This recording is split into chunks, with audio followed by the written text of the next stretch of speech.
Bonjour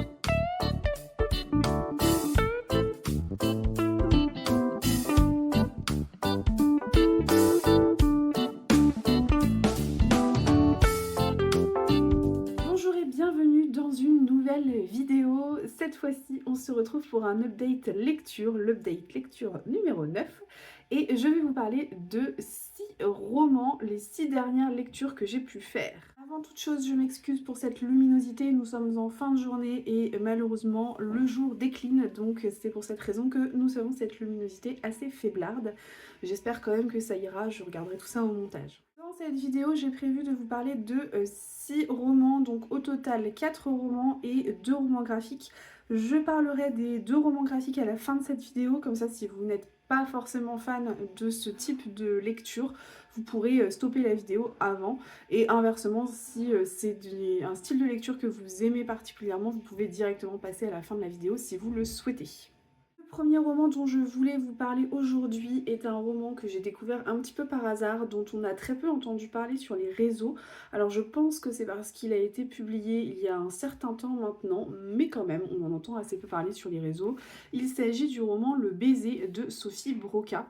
Et dans ce roman, l'autrice s'inspire de faits réels, c'est-à-dire qu'elle va s'inspirer d'une statue qui existe réellement, qui s'intitule Le baiser, qui a été réalisée par Constantin Brancusi, et c'est une statue qui vient orner la tombe d'une jeune exilée russe. Et il y a eu un véritable combat juridique existant entre les ayants droit et l'État français pour revendiquer la propriété de cette statue.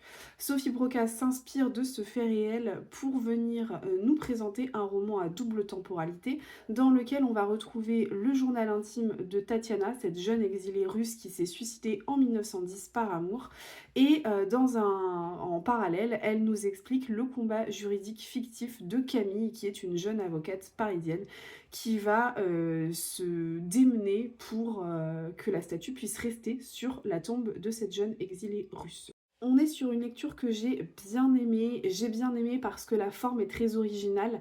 Toute la partie au passé qui concerne la vie de Tatiana, cette jeune exilée russe, est décrite sous forme de journal intime. Donc c'est un journal intime qui est très descriptif, puisque Tatiana va nous décrire le Paris des années 1910. Donc elle va notamment nous décrire la crue qu'il y a eu cette période, enfin cette année-là, pardon.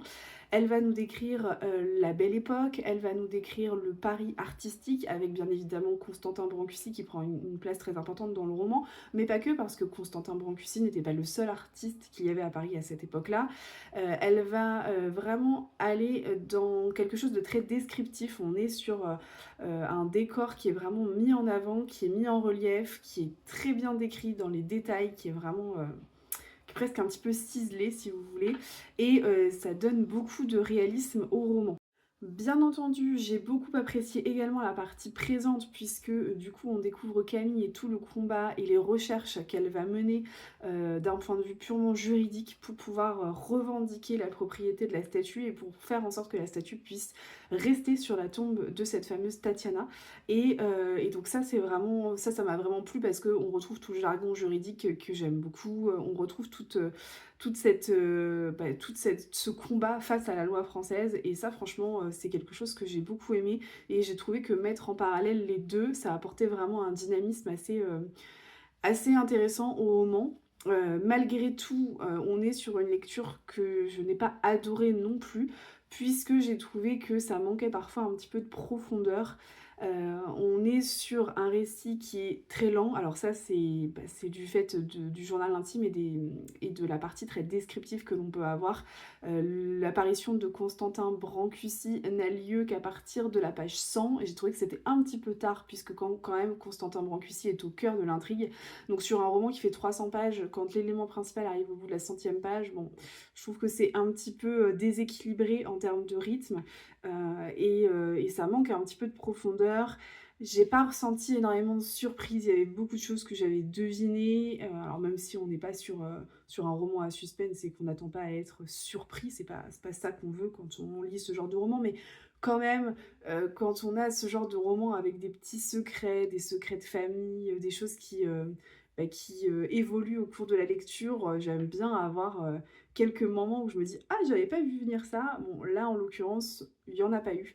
C'est un petit peu dommage, malgré tout, ça reste un roman qui mêle très bien, art et histoire. Ça mêle vraiment ça avec brio.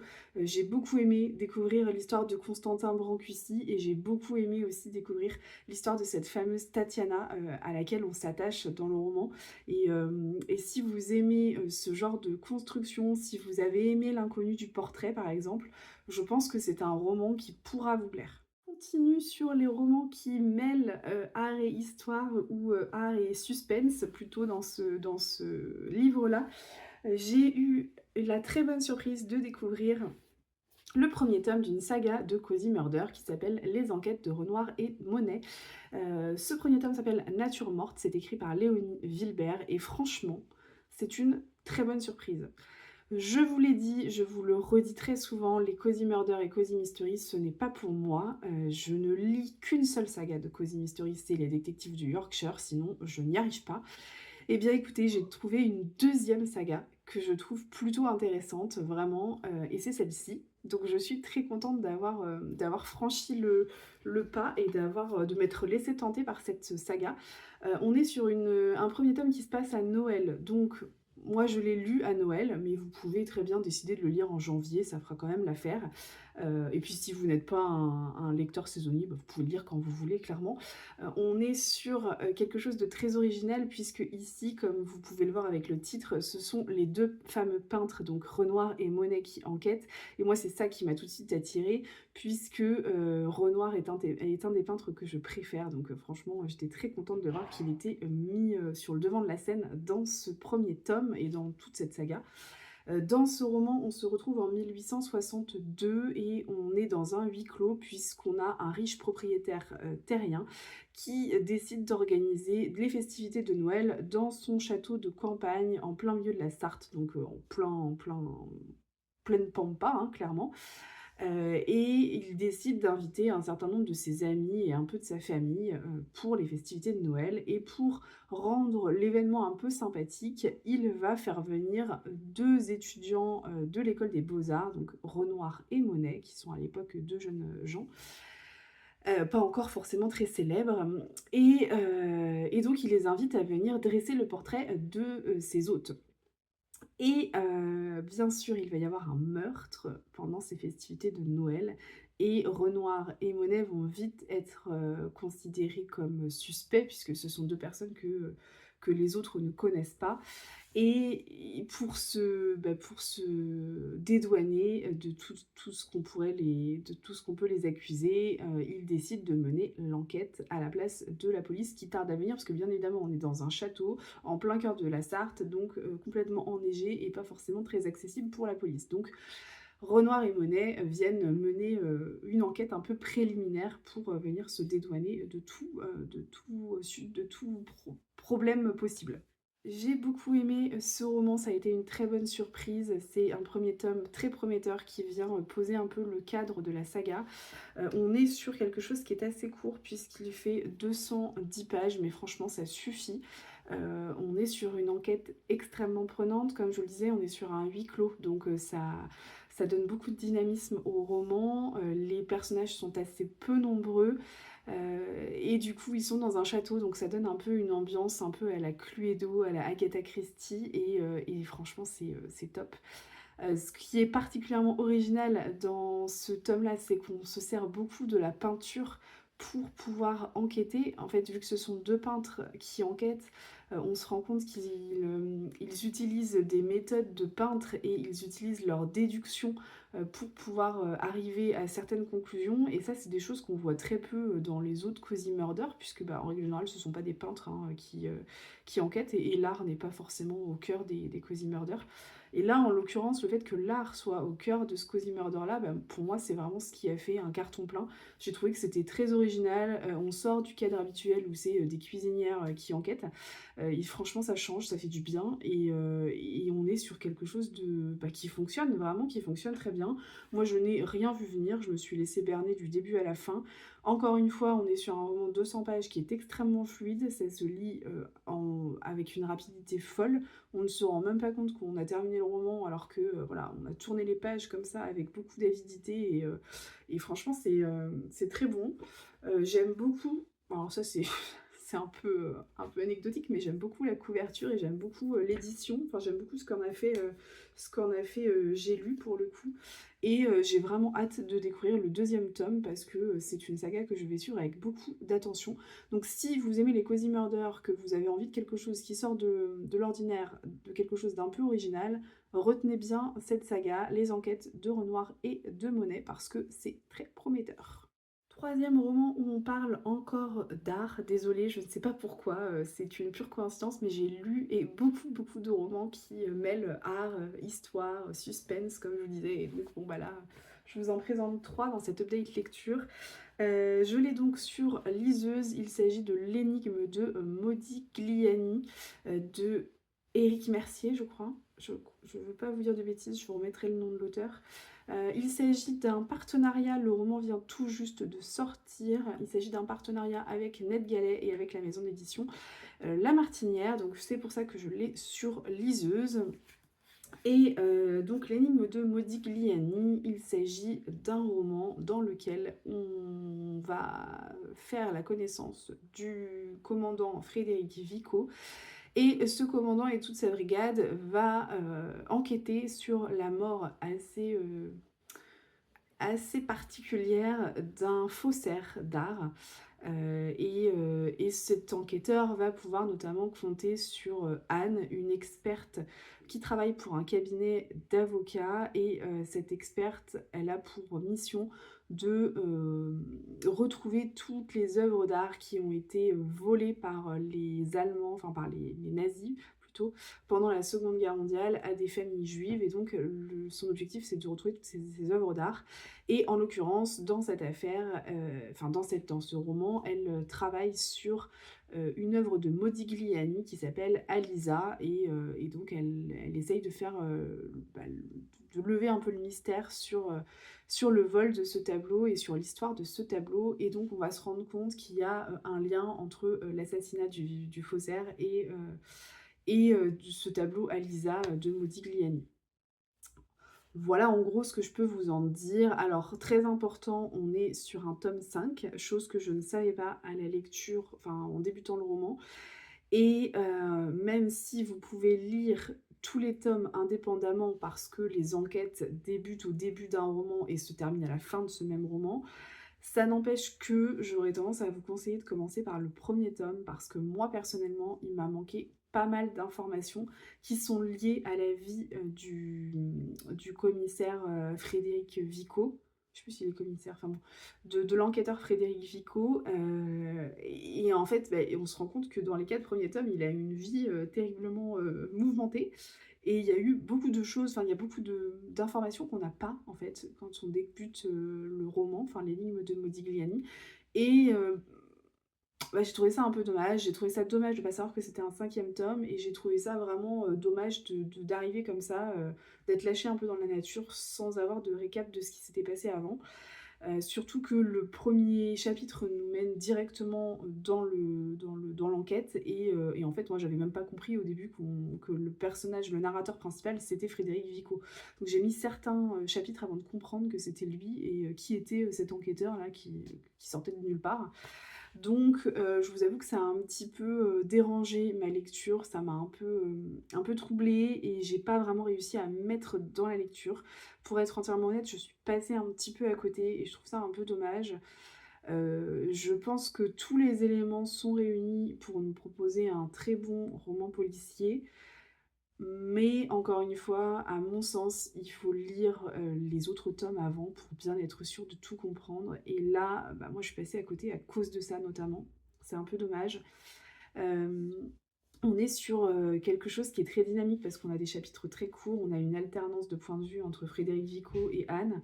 Donc on est quelque chose qui est très dynamique, mais j'ai pas réussi à être happée par le récit, j'ai pas réussi à être embarquée par l'histoire. Et ben, je trouve ça dommage, c'est un petit flop pour moi.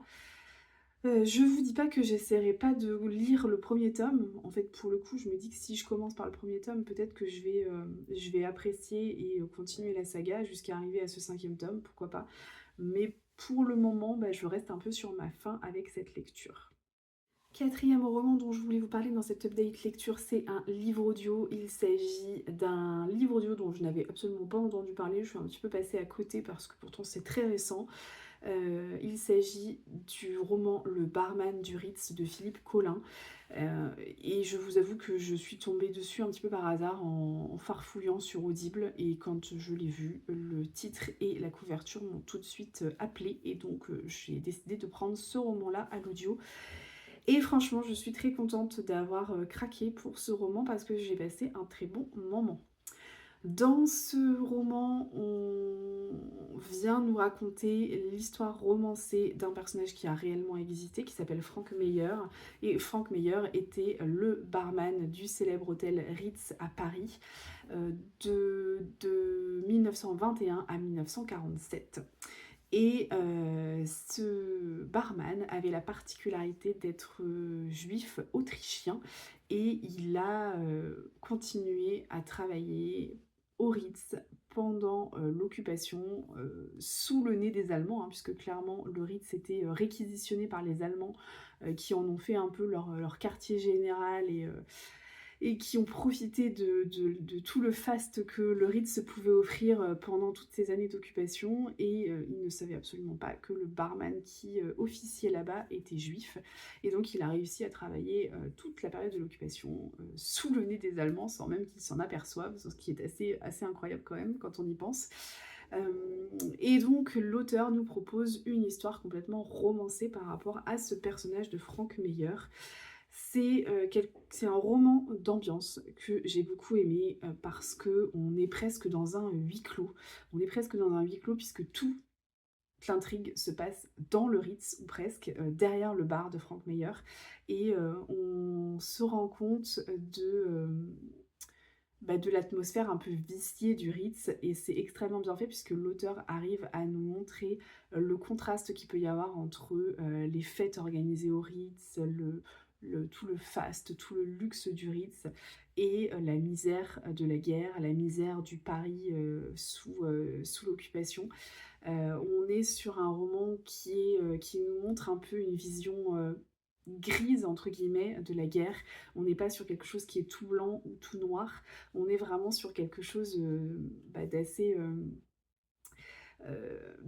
d'entre-deux en fait si vous voulez où on va avoir la méfiance qui va régner, la violence. L'auteur met bien en relief toutes les délations, toute la terreur que l'on peut ressentir par rapport à cette période-là et vraiment on est sur un vrai roman d'ambiance. C'est quelque chose que j'ai beaucoup aimé, c'est une lecture audio que j'ai vraiment beaucoup appréciée. Après, il m'a manqué un peu d'action pour être entièrement honnête et un peu de dynamisme parce qu'en fait, mis à part toute cette ambiance un peu oppressante que l'on a et cette atmosphère très viciée du Ritz, il se passe pas grand chose finalement, il y a pas énormément d'action, pas énormément de dynamisme et j'aurais aimé qu'il y ait un petit peu plus d'équilibre entre cette partie ambiance et une partie un peu plus action. Et c'est vrai qu'on ne le trouve pas forcément dans ce roman. Malgré tout, ça reste un très très bon roman historique sur un personnage que j'ai trouvé extrêmement fascinant.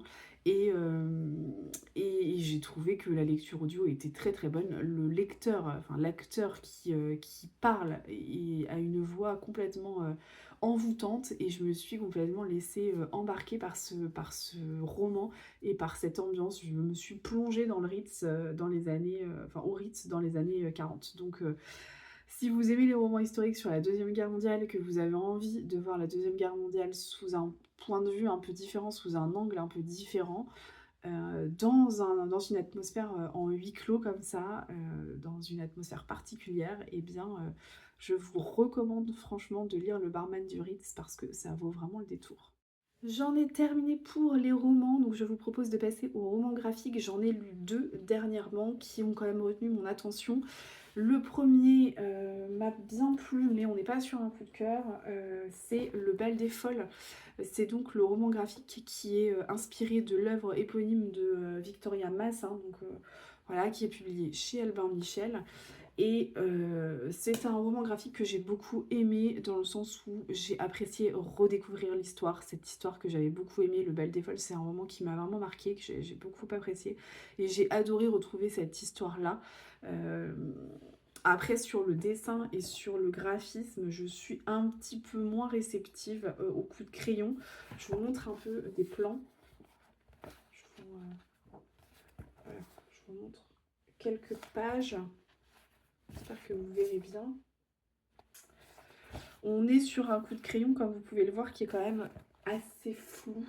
Les dessins sont assez imagés, assez flous. Les couleurs qui sont utilisées sont des couleurs plutôt pastel. Et pour le coup, moi, j'ai pas forcément été très réceptive à ce coup de crayon-là. Après, encore une fois, l'histoire est très bien dessinée, très bien mise en avant, et c'est une histoire que j'aime beaucoup. Donc si vous n'avez pas encore lu Le bal des folles, je ne peux que vous recommander de lire le roman de Victoria Mass. Si lire le roman ne vous intéresse pas plus que ça, mais que vous avez envie de le découvrir sous un autre format, eh bien écoutez, tentez le coup avec le roman graphique. Il n'est pas très long et franchement, il se lit extrêmement bien et extrêmement vite. Pour finir, je termine avec un coup de cœur sur les romans graphiques et mon coup de cœur va à ce roman graphique-là, Simone Veil, L'Immortel de Bresson et Dieufaux, qui est publié chez Marabule et ça a été un vrai coup de cœur, vraiment. Dans ce roman graphique-là, en fait, comme vous pouvez vous en douter, on va nous raconter l'histoire de Simone Veil, mais on va raconter son histoire et sa vie sous le prisme de la loi IVG et donc de la dépénalisation de l'avortement. Et vous allez avoir un roman graphique qui va être divisé par couleur, ce que j'ai trouvé très original. Donc par exemple, là, vous avez toute la partie qui va être dessinée en bleu, comme ça, qui va être la partie sur son combat pour faire adopter la loi Veil. Et ensuite, vous allez avoir des plongées dans le passé pour nous raconter un petit peu la vie de Simone Veil quand elle était enfant et adolescente. Donc, si vous ne le savez pas, Simone Veil a été déportée à Auschwitz. Et donc, du coup, on va nous raconter, notamment dans les parties en jaune, toute son adolescence à Nice, la délation qu'il y a eu envers les Juifs. Et vous allez ensuite avoir toute la partie qui va être plutôt en noir, hein, je trouve qu'il est plutôt bien... qui est plutôt bien choisi vu le thème, toute la partie en noir où là vous allez avoir sa vie dans le camp de concentration d'Auschwitz et tout ce elle va subir en fait, hein. Et donc voilà, et donc vous alternez les passages comme ça entre la déportation, son adolescence et son combat pour la loi Veil quand elle est beaucoup plus âgée, quand elle est ministre. Et j'ai trouvé que c'était extrêmement bien fait, bien dessiné, bien réalisé. Pour le coup, là, sur le trait de crayon, on est sur quelque chose, comme vous pouvez le voir, qui est beaucoup plus réaliste. Et moi, j'ai été plus réceptive à ce coup de crayon-là. J'ai trouvé que c'était extrêmement puissant, extrêmement marquant et extrêmement poignant. C'est une belle lecture. Ça m'a juste donné envie d'une seule chose, c'est de lire sa biographie, son autobiographie, Une vie, qu'elle a écrite et que j'ai dans ma palle et que je vais, je pense, pas tarder à sortir de ma bibliothèque. On en a terminé pour ce petit update lecture. J'espère que cet update vous aura plu, que vous aurez fait quelques découvertes livresques avec tous les romans que j'ai pu vous présenter. N'hésitez pas, vous, à me dire ce que vous lisez en ce moment. Si vous avez des romans à me proposer qui mêlent art et histoire parmi tout ce que vous avez pu lire, n'hésitez pas, parce que comme vous avez pu le voir, c'est un genre que j'aime bien. J'ai beaucoup aimé L'inconnu du portrait et tous les romans que je vous ai présentés au début de la vidéo sont des romans que j'ai bien aimés et bien appréciés, à part peut-être l'énigme Modigliani qui a été un peu une lecture en dents de scie pour moi, mais globalement ce sont des lectures que j'apprécie, donc n'hésitez pas si vous avez des suggestions, je suis preneuse. Et je vous propose qu'on se retrouve très vite pour une nouvelle vidéo. Allez, ciao!